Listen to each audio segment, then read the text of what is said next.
নমস্কার বন্ধুরা, আলুর খোসা আপনারা কি ফেলে দিচ্ছেন? আর ফেলবেন না। ভিডিওটি প্রথম থেকে দেখতে থাকুন, আপনাদের 1 মাসের সংসার খরচ বেঁচে যাবে। খুব সহজ পদ্ধতিতে বানিয়ে দেখাবো। প্রথম থেকে ভিডিওটি দেখতে থাকুন। একই সঙ্গে থাকছে পরপর দুটো রেসিপি, যেটা বাচ্চা থেকে বড় সবাই ভীষণ খুশি হয়ে খায়। তো চলুন দেখে নিই কীভাবে রেসিপিটি তৈরি করছি। এখানে আমি দুটো আলু নিয়েছি, আর প্রথমে আলুর খোসাগুলোকে ছাড়িয়ে নেব। এইভাবেই আলুর খোসা আর ফেলে দেবেন না।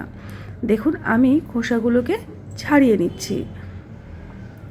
একই রকমভাবে দুটো আলুর খোসা আমি ছাড়িয়ে নেব। রেসিপিটি প্রথম থেকে দেখতে থাকুন। এই দেখুন খোসাগুলোকে আমি ছাড়িয়ে নিলাম। এবারে একটা পাত্রের মধ্যে নিয়েছি কিছুটা জল। জলের মধ্যে সমস্ত খোসাগুলোকে আমি দিয়ে দিলাম, দিয়ে খুব ভালো করে ধুয়ে নেব, বারে বারে জল পাল্টে।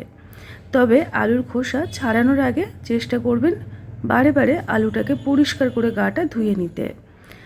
এবারে এই যে খোসাগুলো দেখুন অনেকটা মোটা মোটা আছে, তবে এগুলোকে আমি একটু ছোট ছোট টুকরো করে নেব। এই দেখুন আমি এটাকে 2 টুকরো করে নিচ্ছি এই রকমভাবে। খুব একটা মোটা হলে একটু অসুবিধা হয়, তাই আমি এগুলোকে একটু লম্বা লম্বা করে, দেখতেও সুন্দর লাগবে আর খেতেও কিন্তু বেশ ভালো লাগে। সকাল সন্ধে দেখবেন বাচ্চারা বাইরের খাবার জন্য ভীষণ বায়না করে, তবে তাদেরকে যদি আপনারা এই আলুর খোসা ফেলে না দিয়ে আপনারা কিন্তু জমিয়ে রাখবেন। 2 দিন 4 দিন জমিয়ে রাখার পরে তারপরে আপনারা এটাকে একটা রেসিপি তৈরি করে নিতে পারবেন। তো আমি এখানে দেখুন প্রত্যেকটা খোসাকে ভালোভাবে কেটে সাইজ মতো রেডি করে নিলাম। এবারে যে কাজটা করতে হবে, নিয়ে নিতে হবে একটা সুতির কাপড়। এই কাপড়ের মধ্যে ঘষে ঘষে আলুর খোসাগুলোকে আমি ভালো করে পরিষ্কার করে মুছে নেব, যেন একটুকু জল লেগে না থাকে, তাহলে রেসিপিটি অতটাও ভালো হবে না।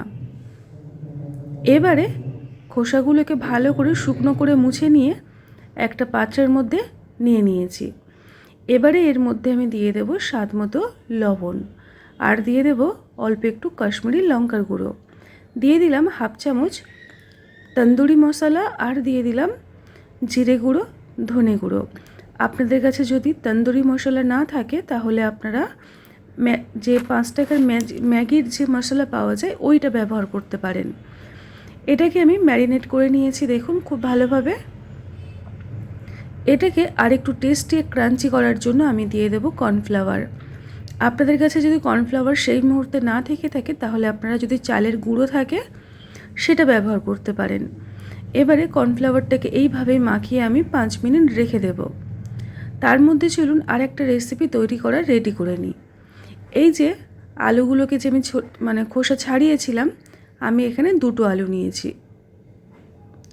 আলুগুলোকে ঠিক এই রকমভাবে লম্বা করে কেটে নিচ্ছি। বাচ্চারা একটু স্ন্যাক্স খেতে পছন্দই করে, বাচ্চা কেন বড় সবাই। তবে বাইরের খাবার কেন, বাড়িতে যদি এই রকমভাবে তৈরি করে দেওয়া যায়।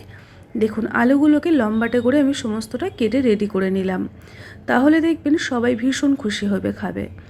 বাইরের খাবার খেতে টেস্টি হলেও বা অতটা হেলদি হয় না, তবে মাঝের মধ্যে এই রকমভাবে বাচ্চা বড় সবাইকে বানিয়ে দেওয়াই যায়। এই দেখুন আলুগুলোকে আলাদা একটা পাত্রে আমি জল ভর্তি নিয়ে নিলাম। এবারে বারে বারে জল পাল্টে ধুয়ে নিয়ে ফিরে এসেছি। সমস্ত আলুগুলোকে আমি রেডি করে নিয়েছি, দিয়ে দিলাম স্বাদ মতো লবণ, দিয়ে আলুটাকে ম্যারিনেট করে নেব। লবণটা দেওয়ার সঙ্গে সঙ্গেই দেখবেন আলুর থেকে একটু জল ছেড়ে দেবে। এবারে জলটা আর ফেলবেন না, এর মধ্যে আমি দিয়ে দেবো একটা গোটা ডিম। এবারে আরও আমি কিছু উপকরণ অ্যাড করব, সেটা হলো প্রথমে দিয়ে দিলাম কাশ্মীরি লঙ্কার গুঁড়ো, দিয়ে দিলাম ছোট্ট চামচের 1 চামচ পরিমাণে গরম মশলা, আর 1 চামচের 1/2 চামচ জিরে গুঁড়ো, 1/2 চামচ ধনিয়া গুঁড়ো। এবারে সমস্ত উপকরণ দিয়ে আলুটাকে খুব ভালো করে ম্যারিনেট করে নেব। এইভাবে ম্যারিনেট করা হয়ে গেলে তারপরে আমি এখানে দিয়ে দেব এই 1 হাতা পরিমাণে ময়দা আর 1 হাতা পরিমাণে বেসন। এই সমস্ত উপকরণ খুব ভালো করে ম্যারিনেট করে নেব, আর কোনো রকমভাবে জল দেওয়ার প্রয়োজনই পড়বে না। আলুর থেকে যতটুকু পরিমাণে জল বেরিয়েছে সেই জলেই দেখুন এইভাবে ম্যারিনেট করে নিয়েছি। এবারে এটাকে আরও টেস্টি করার জন্য আমি একটা বিশেষ কাজ করব। দেখুন আলুগুলোকে ম্যারিনেট করে নিলাম। এবারে একটা থালার মধ্যে আমি সমস্ত আলুগুলোকে ঢেলে দিচ্ছি। এবারে দেখুন সমস্ত কিছুটা আলুগুলোকে এইভাবে একটু ছড়িয়ে দিলাম। এখন এটাকে আমি ঢাকনা দিয়ে 10 মিনিট ফ্রিজে রেখে দেব। আপনারা নর্মাল এমনিতেও রাখতে পারেন, ফ্রিজে না রাখলে। এই দেখুন আমি এটাকে 10 মিনিট পরে ফিরে এলাম। এবারে চলুন চটপট রেসিপিগুলো তৈরি করে নেওয়া যাক। কড়াইতে দিয়ে দিলাম প্রয়োজন মতো রিফাইন তেল। তেলটা গরম হলে প্রথমে আলু খোসাগুলোকে ভেজে নেব। এই রকমভাবে পকোড়া করে বা স্ন্যাক্স করে খেতে পারেন সকাল সন্ধে। তবে একদিন বা দুদিনের আলুতে কিন্তু আপনারা জমিয়ে স্টক করে রেখে তারপরে করতে পারেন। এতে করে দেখবেন আপনাদের এই যে তেলে ভাজা বা স্ন্যাক্স খাওয়ার যে খরচ, সেটা কিন্তু অনেকটা কমে যায়। তাতে সংসার খরচও আপনাদের সাশ্রয় হবে। দেখুন পকোড়াগুলোকে আমি ভেজে তুলে নিলাম। খুব একটা বেশি সময় একদমই লাগে না। আর একই রকম পদ্ধতিতে বাকি যতটুকু রয়েছে সেগুলো আমি ভেজে নেব। এই দেখুন ভাজা হয়ে গেল। এখন যে আলুটাকে ম্যারিনেট করে রেখেছিলাম সেগুলোকে আমি এই রকম ছাড় করে দিয়ে দেব তেলের মধ্যে। আপনাদেরকে আমি বলে বোঝাতে পারবো না, এতটা টেস্টি হয়। এই দেখুন আমি যখন আলুগুলোকে ভাজবো গ্যাসের আঁচটাকে লো টু মিডিয়ামে রেখেই ভাজবো। আর যখন দেখবেন গায়ে একটা কালার ধরানোর দরকার তখন গ্যাসের আঁচটাকে জোরে করে দেবেন, দিয়ে ভালো করে লালচে করে ভেজে নেবেন। এতটা টেস্টি হয় আপনাদেরকে আমি কিন্তু বলে বোঝাতে পারবো না।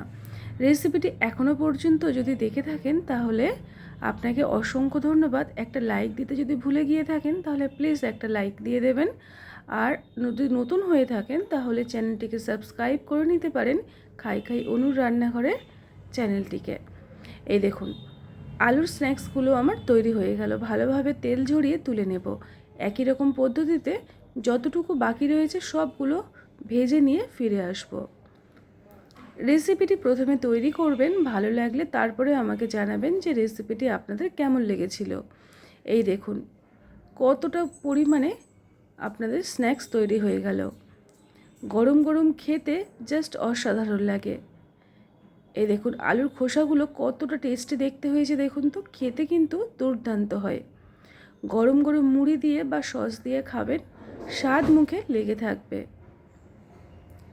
এই দেখুন এই রকমভাবে আমি খোসাগুলোকে ভেজে নিলাম।